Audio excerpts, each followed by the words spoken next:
Hello friends, आज की video में हम जानेंगे कि हार्ड डिस्क क्या होता है और ये कितने टाइप्स के होते हैं। तो वीडियो के लास्ट तक बने रहिए, पूरी जानकारी आपको इसी वीडियो के अंतर्गत सारा डाउट क्लियर हो जाएगा। चलिए देखते हैं। तो देखिए, जिसे हार्ड डिस्क ड्राइव यानी कि HDD भी कहा जाता है, ये जो हमारा है इसको हम HDD भी कहते हैं। यह सेकेंडरी मेमोरी होती है कंप्यूटर की, ठीक है।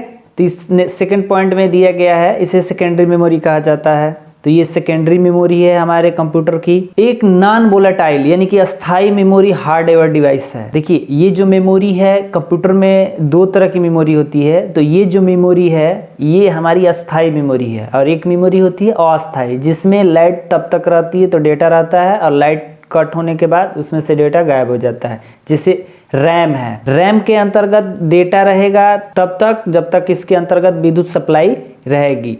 लेकिन हार्ड डिस्क जो है हमारा, हार्ड डिस्क के अंतर्गत डेटा तभी भी रहता है जब लाइट रहे या न रहे, ठीक है। तो इसलिए इसे नॉन वोलेटाइल मेमोरी कहा जाता है। नेक्स्ट पॉइंट है कि इसे इलेक्ट्रोमैकेनिकल डेटा स्टोरेज डिवाइस भी कहा जाता है। नेक्स्ट है कि हार्ड डिस्क में डेटा को स्टोर करने के लिए एक या एक से अधिक गोल घूमने वाली डिस्क प्लॉटर लगी होती है। देखिए, ये जो है हमारा, इसको हम बोलते हैं प्लॉटर। ये डिस्क होती हैं जिसमें डेटा हमारा सेव होता है और डेटा जो सेव होता है वो 01 के रूप में सेव होता है। नेक्स्ट है, ये ड्राइव मैग्नीशियम के इस्तेमाल से डेटा स्टोर करती है। मतलब एक कहा जाए कि ये जो हार्ड डिस्क होता है ये हमारा मैग्नेटिक के थ्रू डेटा को स्टोर करता है। ये जो हमारा हार्ड डिस्क है ये कितने टाइप्स के होते हैं? तो देखिए, हार्ड डिस्क जो होते हैं वो 4 टाइप्स के होते हैं, 4 टाइप्स के होते हैं।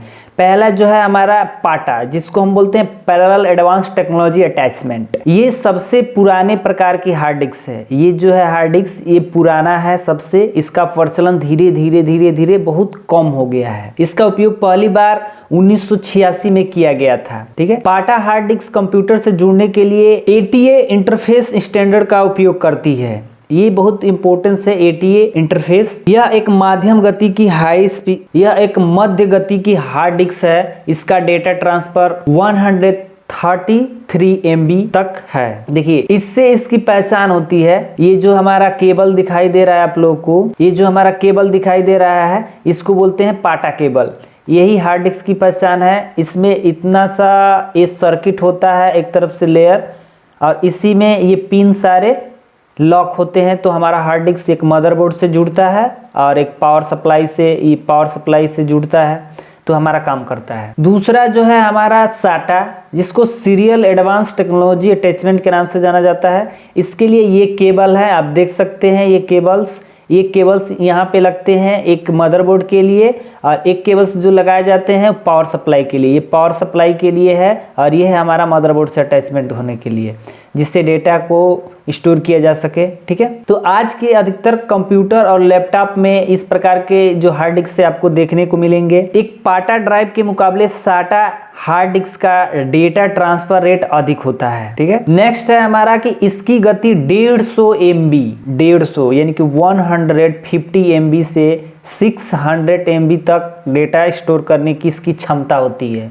पर सेकेंड में। SATA केबल्स काफी पतली और लचीली होती है, जो पाटा केबल के मुकाबले काफी बेहतर होती है। देखिए, ये जो पाटा केबल था हमारा फर्स्ट टाइप्स का जो हार्ड डिस्क है, उससे ये बेहतर होती है और इसमें डेटा ट्रांसफर रेट बहुत फास्ट होता है कंप्यूटर में। नेक्स्ट है कि ये कई मायनों में पुरानी हार्ड डिस्क ड्राइव से बेहतर होती है। ये एक तरफ से कहा जाए आज के डेट में भी ये मार्केट में चल रहा है बहुत ज्यादा इसका प्रचलन, क्योंकि इसमें डेटा का स्टोर होना बहुत काफी स्पीड में होता है। अब नेक्स्ट टाइप है थर्ड हमारा कि SCSI, जिसको बोलते हैं स्मॉल कंप्यूटर सिस्टम इंटरफेस। ये वाला हमारा हार्ड डिस्क है, जो कि देखिए इसके बारे में जान लेते हैं। इस प्रकार के हार्ड डिस्क कंप्यूटर से जुड़ने के लिए छोटे कंप्यूटर सिस्टम इंटरफेस का इस्तेमाल करते हैं। देखिए, ये जो है हमारा एक VGA केबल है, इन्हीं के माध्यम से ये जुड़ते हैं। इनमें कुछ एडवांस टेक्नोलॉजी होती है जिनका प्रयोग हम आसानी से करते हैं किसी भी डेटा को हम प्राप्त करने के लिए। इसका प्रयोग हम डेटा को ट्रांसफर करने के लिए हार्ड डिस्क के अंतर्गत इस्तेमाल करते हैं। एक मदरबोर्ड से जुड़ा होता है और एक हमारा हार्ड डिस्क से जुड़ा होता है। नेक्स्ट पॉइंट है कि ये CSI हार्ड डिस्क के नए संस्करण 16 बिट अल्ट्रा 614 की डेटा ट्रांसफर स्पीड और 640 MB पर सेकेंड तक ये काम करता है हमारा। ये जो हार्ड डिस्क है इनकी स्पीड जो होती है, डेटा ट्रांसफर स्पीड वो 640 MB पर सेकेंड, यानी कि ये जो स्पीड है ये सेकेंड और फर्स्ट से थोड़ा फास्ट स्पीड में डेटा स्टोर करता है। ठीक है, यह 12 मीटर की लंबाई वाली केबल के साथ 16 डिवाइस से कनेक्ट कर सकते हैं, क्योंकि इसको हम 16 डिवाइस से कनेक्ट कर सकते हैं। ये एक ही हार्ड डिस्क एक ही कंप्यूटर के लिए काम नहीं करता है, ये अलग अलग कंप्यूटर्स को जोड़ के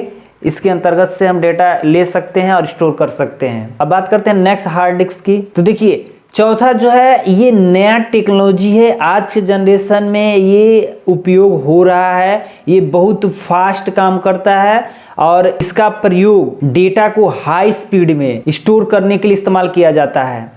ये सबसे अलग होता है। देखिए इसका नाम है SSD, सॉलिड स्टेट ड्राइव। इस पे हम एक पूरा कंप्लीट वीडियो बनाएंगे और आपको हार्ड डिस्क और SSD के बारे में दोनों को अंतर हम समझाएंगे। इसमें इतना ही जान लेते हैं कुछ बेसिक जानकारी कि ये आज की सबसे लेटेस्ट हार्ड ड्राइव में आती हैं, बाकी सभी हार्ड डिस्क ड्राइव के मुकाबले काफ़ी बेहतर और तेज है। ये सबसे फास्ट होती हैं। इनमें माइक्रो चिप का इस्तेमाल किया जाता है, इसमें चिप का इस्तेमाल किया जाता है और उसमें सेकेंड, थर्ड और हमारा फर्स्ट था उसके अंतर्गत डिस्क का इस्तेमाल किया जाता है, इसलिए इसमें डेटा का स्पीड भी बहुत काफ़ी तेज होता है। जीबी में डेटा यानी कि 1 GB 2 GB डेटा के मुकाबले ये स्टोर करता है। नेक्स्ट पॉइंट है कि SSD डेटा स्टोर करने के लिए फ्लैश मेमोरी टेक्नोलॉजी का प्रयोग किया जाता है। फ्लैश मेमोरी एक फ्लिप फ्लॉप के रूप में होता है जिसमें डेटा बहुत तेजी से स्टोर होता है और डेटा तेजी से कॉपी होता है एक सिस्टम से दूसरे सिस्टम में। इसकी डेटा एक्सेस स्पीड काफ़ी तेज होती है। इसकी कीमत हार्ड डिस्क ड्राइव के मुकाबले काफ़ी अधिक होती है। इसकी जो हार्ड डिस्क है अगर आप 500 GB का लेने जाएंगे तो आपको 5000 या 4000 का लमसम आएगा, लेकिन जब हार्ड डिस्क लेंगे वो आपको मिनिमम 2500-2600 में मिल जाएगा। बट ये एक्चुअली रेट नहीं है, रेट आपका चेंज भी हो सकता है, लेकिन ये कभी भी इससे हाई क्वालिटी में प्राइस होती है। देखिए हार्ड डिस्क के कुछ मतलब कंपोनेंट्स हैं जिनके बारे में आपको बता दे रहे हैं। तो देखिए यहीं से समझते चलिए आप लोग एक एक करके। मैग्नेटिक प्लेट्स, ये जो है हमारा प्लेट्स जो ये चुंबक का होता है, इसी में डेटा 01 के रूप में स्टोर होता है। 01 यानी कि बाइनरी फॉर्म में स्टोर होता है। नेक्स्ट है कि रीड राइट हेड, इस पे एक रीड राइट हेड लगे होते हैं, देख लीजिए यहाँ पे आपको यहाँ से नजर आ रहा है, इसको हम रीड राइट हेड बोलते हैं। ठीक है, और यही इसी के थ्रू हमारा डेटा को रीड होता है और राइट होता है, यानी कि कॉपी पेस्ट दोनों होता है। ठीक है, नेक्स्ट है कि एक्सेलेटर, इसकी मदद से रीड राइट आर्म घूमता है। ये हमारा एक आर्म है, यही हमारा आर्म है जो कि यहाँ पे एक एक्सेलेटर लगा होता है जिससे ये इधर से इधर, इधर से इधर क्या होता है, घूमता रहता है। ठीक है, देखिए रीड राइट आर्म जो होते हैं इनका जो पिछला हिस्सा होता है ये हार्ड डिस्क से जुड़ा होता है। यहाँ पे एक स्पाइनल मोटर होती है और मोटर के बीच में ये डिस्क फिक्स होते हैं। जो मोटर चलता है तो ये डिस्क सारे गोल गोल घूमते हैं। इसकी जो RPM है राउंड पर मिनट ये घूमता है, कम से कम मानकर चलिए कि 3000 कम से कम 30,000 RPM पे ये क्या करता है, घूमता है। और घूमने के बाद हमारा डेटा को रीडायरेक्ट करता है, क्योंकि इसमें काफ़ी डेटा होती है। ठीक है, और हम आपको बता ही चुके हैं कि स्पाइनल एक मोटर होता है जो कि डिस्क के बीच में लगा होता है। ठीक है, एक सर्किट बोर्ड होता है और एक कनेक्टर होते हैं। कनेक्टर यानी कि ये जो है हमारा इतना एरिया ये कनेक्टर है जिससे सारे के सारे हमारे कनेक्ट हैं। ठीक है, हार्ड डिस्क इन्हीं के थ्रू। और एक लॉजिक बोर्ड होता है, लॉजिक बोर्ड हम आपको अभी दिखा रहे हैं। देखिए ये एक हमारा एक लॉजिक बोर्ड है। ठीक है, इसी के थ्रू डेटा इनपुट आउटपुट को ये कंट्रोल करता है, नियंत्रण करता है। हार्ड डिस्क में जाने पे देखिए यहाँ से ये कनेक्ट है, इसका पावर हार्ड डिस्क से जो प्लेट्स लगी हैं इनका।